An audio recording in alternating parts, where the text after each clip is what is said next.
A tale of integrity and conformity. A not so unrealistic tale based on the second book of Kings of the Old Testament. Not so unrealistic geopolitical religious tale. The king of Babylon sent envoys with letters and a present to Hezekiah, for he heard that Hezekiah had been sick. And Hezekiah welcomed them, and he showed them all his treasure house, the silver, the gold, the spices, the precious oil, his armory, and all that was found in his storehouses. There was nothing in his house or in all his realm that Hezekiah did not show them.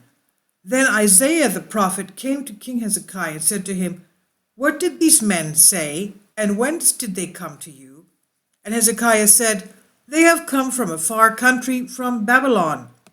He said, "What have they seen in your house?" And Hezekiah answered, "They have seen all that is in my house. There is nothing in my storehouses that I did not show them." Then Isaiah said to Hezekiah, "Hear the word of the Lord. Behold, the days are coming when all that is in your house, and that which your fathers have stored up till this day, shall be carried to Babylon. Nothing shall be left, says the Lord. And some of your own sons who are born to you shall be taken away, and they shall be eunuchs in the palace of the king of Babylon." Then said Hezekiah to Isaiah, "The word of the Lord which you have spoken is good," for he thought, "Why not, if there will be peace and security in my days?" 2 Kings 13-19. My children, once there was a king. This is written by the archpriest Nectarius Trevino. My children, once there was a king from a long line of kings named Hezekiah the New. He was righteous, or at least perceived to be so, since he'd long cultivated his story of eminence, power, and a sense of co-regency. But as time and age crept upon him, his patience and long-suffering plans became profound insecurities. As a consequence, the king suffered a reversal. Kindly support my Patreon account, since YouTube has again demonetized my YouTube channel. The daily posts are 5 videos daily, and they are totally different from what I have on my YouTube channel. Thank you so much for your support, and that you find all my content so interesting. You'll find the Patreon account details in the description box below. The king suffered a reversal. Hezekiah the New came to view his reign as earthly, not an energy based on God, who is supreme. Faith in the eternal kingdom suffered and was superseded by what of earthly treasures and security. He wanted earthly treasures and security. You see, Hezekiah's the new storehouses were empty. The secular catechism of the day, earthly riches and authority, overwhelmed him and redefined the precious reality of truth. Despite having stated to Hezekiah, "Remember now, O Lord, I beseech thee, how I have walked before thee in faithfulness and with a whole heart, and have done what is good in thy sight," Hezekiah's anew mind and heart wavered. Knowing of new Hezekiah's fears and waning authority, the emissaries of Babylon visited him. He, in distress, showed them his coffers, literal and of mind. The storehouses, instead of being filled with treasures of gold and silver and hope, they were barren and bare. Dreams of grandeur were unfulfilled. In reality, fears of ignominy and doubts of God's glory fell to wants of the day. Babylon expressed mocked dismay at Hezekiah the New's kingdom, was barren and insignificant. Babylon offered to fill the storehouses with treasures beyond belief. It even offered to support Hezekiah the New's adventures into new realms of power. But there was one requirement. Quote, "What is it?" And quote, Hezekiah the New wanted to know.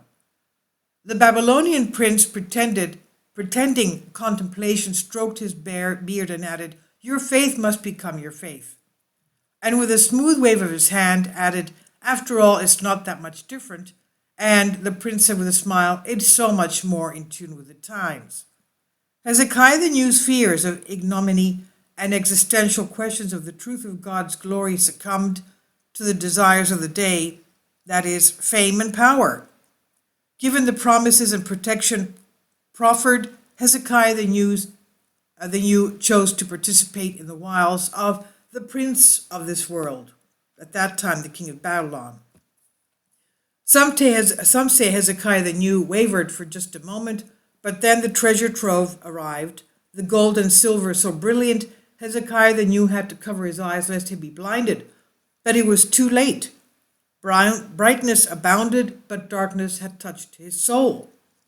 Hezekiah the New, hesitantly asked, "And what else must I do?" And the prince of Babylon responded, "All that I ask is that you support us in our adventures. As we support you, together we will grow as one. United we will change the world." The prince added a wink in confidence. Hezekiah the New, still curious, asked, "What will happen?" The prince of Babylon smiled, "You will be famous. Treasures will abound." After a brief moment, Hezekiah the New answered, "Why not, if there will be peace and security in my days?"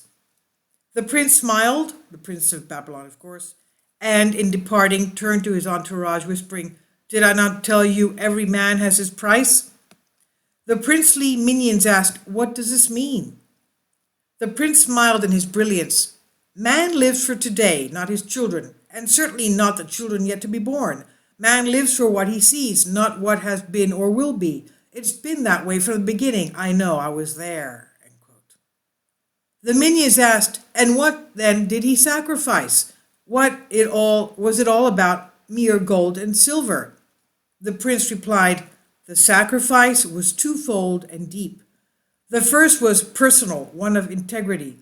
The second was hope. Now," and the prince's eyes flared, "we have a great ally who will bring others weak to conformance and won a great victory in our war, because apostolicity here is dead."